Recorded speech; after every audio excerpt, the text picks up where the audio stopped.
Have you ever gotten lost while driving, ended up off course because of bad directions? A lot easier these days because we got a phone telling you where to go all the time. But I like that the question's worded because of bad directions. So it wasn't my fault. It's bad directions. That's why I got lost. I was gonna. My thought was nothing too drastic. Probably others. Those are probably things I blanked out. But I do remember one time I was invited to a girl's house for dinner. And I'm just going to make up the address because I don't remember. It was a long time ago, but it was something like 182nd Ave and 76th Street. And I went to 142nd Street and 76th Ave. So before I realized my mistake, and we didn't have cell phones back then, so I just did my best to try to get over to the other side of the city. And I was about an hour late, and she made me supper. It was burnt, and her and her roommate were not very impressed or amused, but that's one thing that stood out that I can remember. 1 Timothy 1:18-20. Timothy, my son, here are my instructions for you based on the prophetic words spoken about you earlier. May they help you fight well in the Lord's battles. Cling to your faith in Christ and keep your conscience clear. For some people have deliberately violated their consciences. As a result, their faith has been shipwrecked. Hymenaeus and Alexander are two examples. I threw them out, handed them over to Satan, that they might learn not to blaspheme God. So there's a lot that we could unpack here. Some like to talk about the prophetic gift and the laying on of hands and that kind of thing, and that certainly is fitting in a Pentecostal setting. Others would hone in on the two dudes and church discipline and this whole idea of handing them over to Satan to teach him a lesson. And it's a serious topic, but there's actually something in there that's more gentle, dare I say important in our world today. Three things I'd like to key on for a few minutes and then see if we can have a little discussion about it. First of all, faith is worth fighting for. Paul reminds Timothy that faith isn't passive, it's a battle. But it's not about fighting a culture war or fighting people. It's about fighting for your integrity, your calling, your faith. Secondly, cling to Christ with a clear conscience, fairly self-explanatory. And finally, finish strong. He talks about people who have shipwrecked their faith, that on purpose have shipwrecked their faith. And it's pretty vivid, the imagery of it. It's crashing, and no one plans to crash. But if you don't pay attention to your internal compass, your faith, and your conscience, you can drift off course and find yourself on the rocks. So first of all, fight for your faith. And right away, I'm going to be clear again. It's not talking about some kind of holy war or anything like that. We're talking about inward, hanging on to, clinging to. Not talking about arguing, ideology, theology. There is a place for apologetics. And in fact, I really enjoy someone who makes a logical, reasonable case for Christ. But that's not a heated thing or an argumentative thing. It's more presenting your reasoning, your ideas, and then letting people express their ideas, and then coming to a decision based on the information presented. We're talking about being persistent. We're talking about being faithful. Fighting for your faith is in the same vein of fighting for your marriage or something that's meaningful or something that's precious to you, something that's worth sacrificing for and putting time and effort into to hold on to and to cherish. Faith is so often forged in those valleys, right? Those times of disappointment, temptation, grief, waiting. And that's where the fight is. Because that's where the devil will say, well, did God really promise you this? Is God really actually good? Does he really care about you? Those kind of ideas that start to come. And clinging to Christ means holding fast. Even when the thing we're praying for doesn't seem to be coming true, or we're not seeing the answers to those things yet. Or when you're surrounded by other voices that tempt you to compromise or to coast. I remember when Wayne was here sometimes, and he would talk about that he won't let go. He can't turn back. And we were talking about being a citizen of heaven one time, and he was saying as a Jamaican coming here that there's things you got to do if you want to be a citizen of Canada. And you do that because you want to live there. Like you figure that's a better life than the one you have now, and it's better for your kids and whatever. And so you want that, and so you do those things. Whatever it is, you do it because you want to be a Canadian. And how much more, because the verse we were reading at that time was about being a citizen of heaven. Whatever it takes, whatever the cost, however long the wait, I'm doing it. I'm doing it because I want to live in heaven one day. And I want to see Jesus one day. That's what we're talking about, clinging to. Fight and cling, they kind of overlap here. I'm fighting for my faith by clinging on to Jesus Christ, doing whatever it takes to hold on. But some days I slack off like any of us do. Just like our marriage needs attention, care to last, succeed, so does our faith. If you're careless about your relationship with your husband, your wife, things can get rocky, troubles can come in, and maybe you start to wonder if the troubles are worth it. It's similar but not the same because, as Paul says elsewhere, you can't even compare. Our troubles, our present troubles, are not even worth comparing to our reward when we see Jesus one day. 2 Corinthians 4, he says, our present troubles are small and won't last very long. And those people are being persecuted, yet they produce for us a glory that vastly outweighs them and will last forever. So we don't look at the troubles we can see now. Rather, we fix our gaze on the things that cannot be seen. For the things we see now will soon be gone, but the things we cannot see will last forever. I'm looking for a better place. I'm a citizen of a better country. I'm going to do whatever it takes to get there. If I have to go through their problems right now, I'm going to do it because I'm going to get there one day. And this won't even compare to what I'm going to see then. Romans 8:18, he says, for I consider that the sufferings of this present time are not worth comparing with the glory that's to be revealed to us. Fighting for your faith is all about being steadfast, being steady, choosing prayer over panic, showing up when it would be easier to walk away, saying no to habits that erode your peace, loving someone who doesn't deserve it because grace was given to you. The fight is internal, spiritual, rooted in relationship. Secondly, cling to Christ with a clear conscience. Paul doesn't say have the right doctrine or memorize all the right verses, although those are good things. But he puts a spotlight on the conscience, your God-given inner compass. Isn't about being perfect. It's about being honest. You're not ignoring the nudge of the Holy Spirit. You're not justifying bitterness, compromise, or secret sin.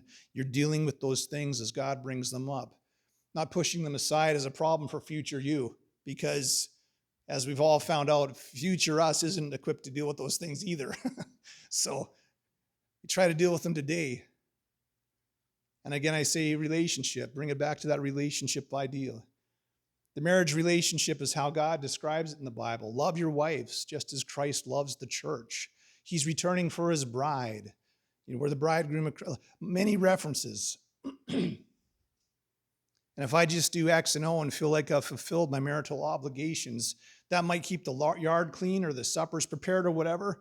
I earn a paycheck. I earn a paycheck. Be happy with that. Although my wife would say, I wish your paycheck was bigger. We might be living, but our relationship isn't alive. We all understand, I'm sure. We want passion in our lives. We want someone who loves us. They don't have to be a good cook. They don't have to clean the house. They don't have to earn a big salary. We want to love and be loved. Companionship. And someone might say, well, it's great that they love me, but it'd be nice if they did the dishes now and then. And of course, but that's being loving, isn't it? That's being loving. When you love, you're going to help out and be supportive and share the jobs that need doing and so on. And that's what I'm thinking about when I say cling to Christ with a clear conscience. It isn't that, I need to do this and this and this so I can fit in with the religion or, that people there think I'm a good person so I can be a good person. It's not about being a good person. It's not about following some kind of rules for religion. It's about loving Jesus Christ and then doing the things that he likes. It's because I know he likes this that I want to do it, because I want to be pleasing to him, not because I need to earn his approval, because he already approves of me, but just I love him. And I want to make him happy, and I want to do the things he likes. It's just all about love. It's not any kind of sacrifice when I put it in those terms. I'm happy to do it because I love Jesus. And yes, man, selfishness and pride, it's always there. Stubbornness, rebellion, it's always there. But the more I love him, the less stubborn I am. But it's got to be love. It can never be, you need to do this because I said so. That doesn't work with very many of us. But what does work is when we're like, I just love Jesus so much. He is so good to me. He's done so much for me. If I could ever repay him, that would be amazing, but I know I never can. But if I can just do some little thing that might make him happy, I'll do my best to try to do it. Because, as Paul said, this stuff I'm going through right now, it doesn't even compare. It's not even worth comparing. Like, the way he words that is a scale. And I've said this before, but I feel like I need to say it again today. It's like, he's like, if you want to weigh your trials and your suffering, and you want to put on the scale, on the other hand, the glory of God, being in heaven one day, everything Jesus has done for you, this is like a feather.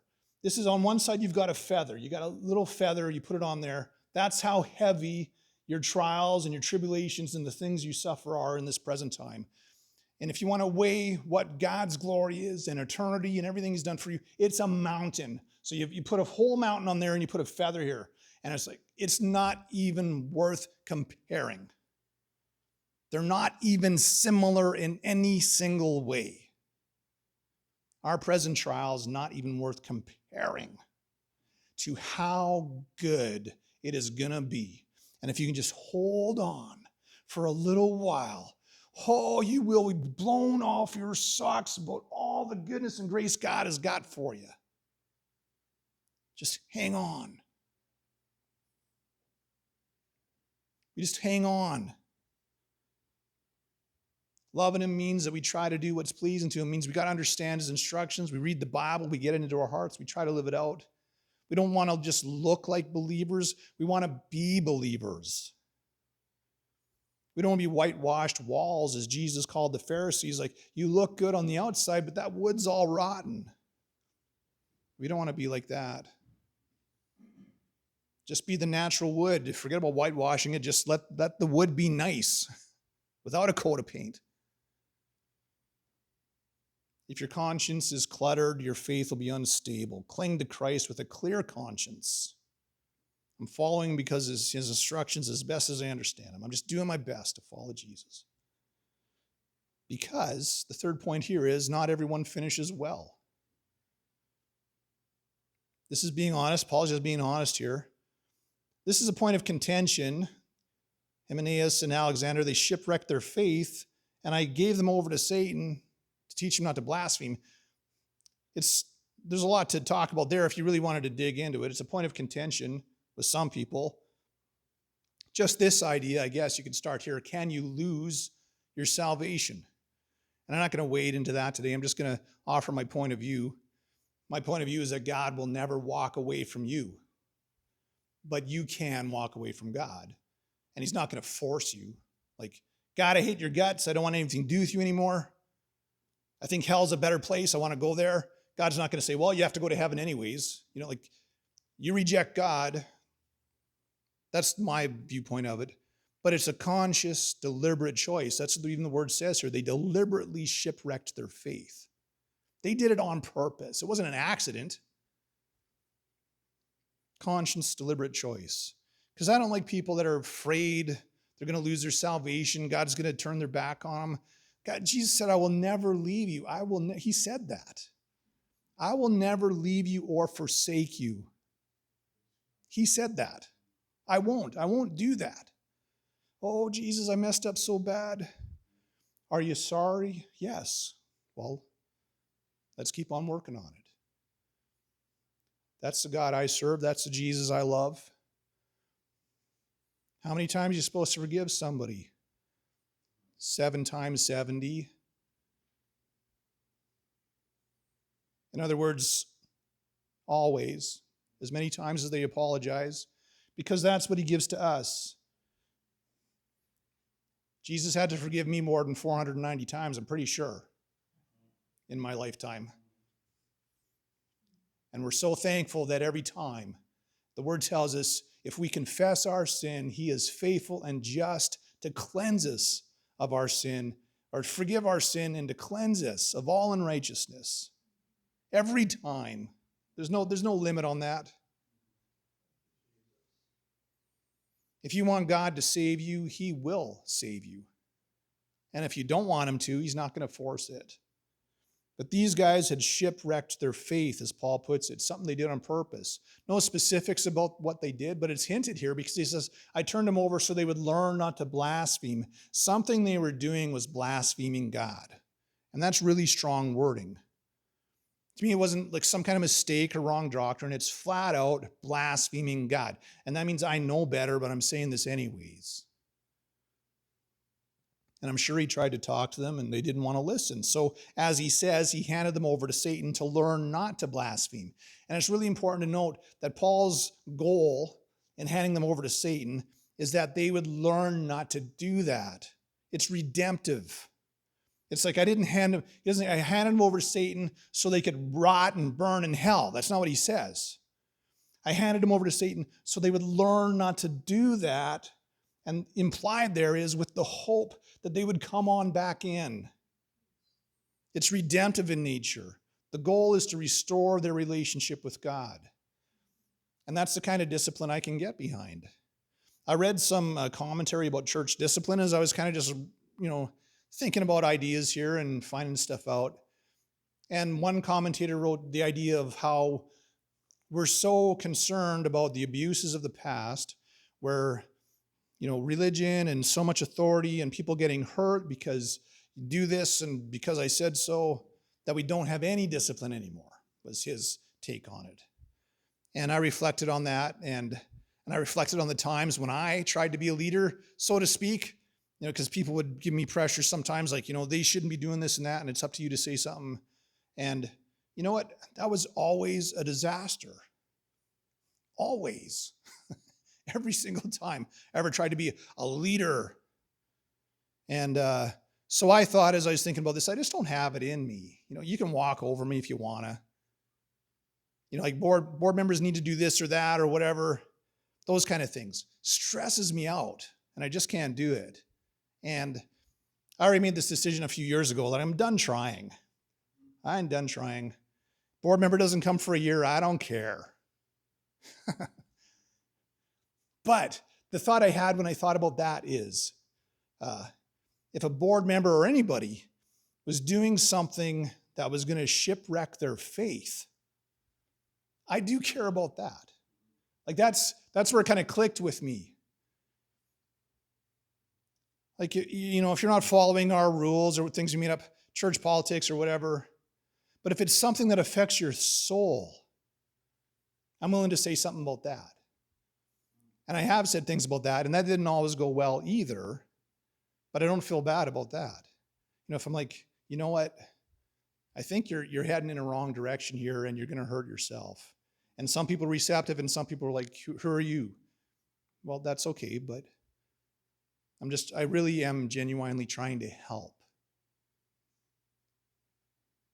Because we care about your soul. You're cruising for a bruising. And I don't want you to see that happen. And that's the application for all of us. If we're not clinging to Christ with a clear conscience and fighting for our faith, we could end up shipwrecked. Can't coast your way to spiritual maturity. Stay alert, stay humble, stay teachable. These guys that let something go unchecked, maybe their pride, maybe bitterness, maybe unrepentance, somehow they were blaspheming God and they shipwrecked their faith. The ship went down. And the good news is Jesus specializes in rescuing people from wreckage. But it's a good reminder not to point fingers, check the state of our own sails. And if we see someone drifting, God give us wisdom, discernment, and a gentle spirit to try to call them back on course before they hit the rocks.